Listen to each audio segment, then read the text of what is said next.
My version ng traditional na pagluluto ng kare-kare na siguradong magpapataob sa kaldero mo at magpapa-extra rice sa'yo kahit kaning lamig pa yan. Pinakuluan ko muna itong tuwalya at ang beef natin at habang hinihintay natin lumambot, pwede na tayong mag-prepare muna ng iba pang gulay at gagamitin natin dito sa ating kare-kare. Una, chop natin ang ating bawang, tapos isunod na natin ang ating sibuyas na gagamitin natin sa paggisa. Chop mo lang siya, make sure to have it an even size para sabay-sabay silang maluto. Next is babalatan ko na rin ito ng kamote. Gusto ko may kamote para manamis-namis yung lasa ng kare-kare. Nakabili din pala ako ng puso ng saging kaya ilalagay ko na ito lahat. Balatan mo lang siya. Tapos pagka napipisil mo na at malambot na, pwede na yon. So hiwain mo lang siya, bahala ka kung anong gusto mo, pwedeng pa bilog, pwedeng pa slice or pwedeng pa haba katulad nito. And make sure na hugasan siya mabuti para siguradong walang uod. Next naman, hiwain na natin yung ating sitaw. Make sure to have an even size. Ako mga 2 to 3 inches ang haba, pati na yung talong, in-slice ko lang din ng slant. Hugasan din para siguradong malinis. Tapos iset aside mo muna siya. Make sure na tanggalin mo yung tubig. And then sunod na natin yung ating saging. Request ito ni Maming dahil gusto niya ng kare-kareng may saging. Pwede namang wala, pwede lang meron.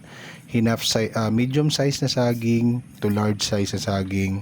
Ginawa ko is slice ko sa gitna, tapos ginawa ko siyang 4 per piece para mas mabilis siya maluto, mas madaling lumambot. And then set aside mo lang ulit. Tapos hugasan na natin yung iba pa nating mga gulay katulad ng pechay. Hugasan natin ito mabuti para siguradong walang lupa. Tapos nagpakulo ako ng tubig, nilagyan ko lang din ng asin na pagbablansya natin ng okra, ng pechay. Unahin mo yung okra dahil mas matagal siyang maluto. Pwede mo isabay yung pechay dahil in 30 seconds luto na yan. Pwede mo hanguin na. Lagay mo na din yung sitaw at talong tapos takpan mo. Mga 1 minute pwede mo na siyang hanguin kasama yung okra. Next naman is yung puso ng saging. Pakuluan mo lang siya hanggang sa lumambot tapos pwede mo na siyang hanguin. Set aside muna natin yung mga gulay. Mag-prepare muna tayo ng pagpiprituhan natin ng saging. Konting mantika lang tapos prito-prito. Pag ganito na ang itsura niya, pwede na siyang hanguin.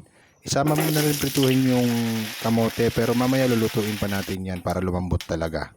Tapos dagdagan mo ng mantika yung pinagprituhan mo na para paglalagyan natin ng ating atsuete. Pagka kumukulo na, patayin mo yung apoy para hindi pumait and then set aside. Ito na rin yung gagamitin natin panggisa. Gisa mo yung bawang and then yung sibuyas. Pag translucent na siya, pwede mo nang ilagay yung karne. And then konting gisa lang yan para magkakulay lang talaga. Tapos mag-a-add na tayo ng broth. Yung pinagpakuluan ng ating karne, pwede na yon. Tapos hayaan mo lang siya mag-simmer. Pag kumukulo na, maglalagay na rin ako ng ating pagpalapot. Ito yung glutinous rice flour na ginawa ko, nilagyan ko ng tubig. Tapos halu-haluin mo lang siya.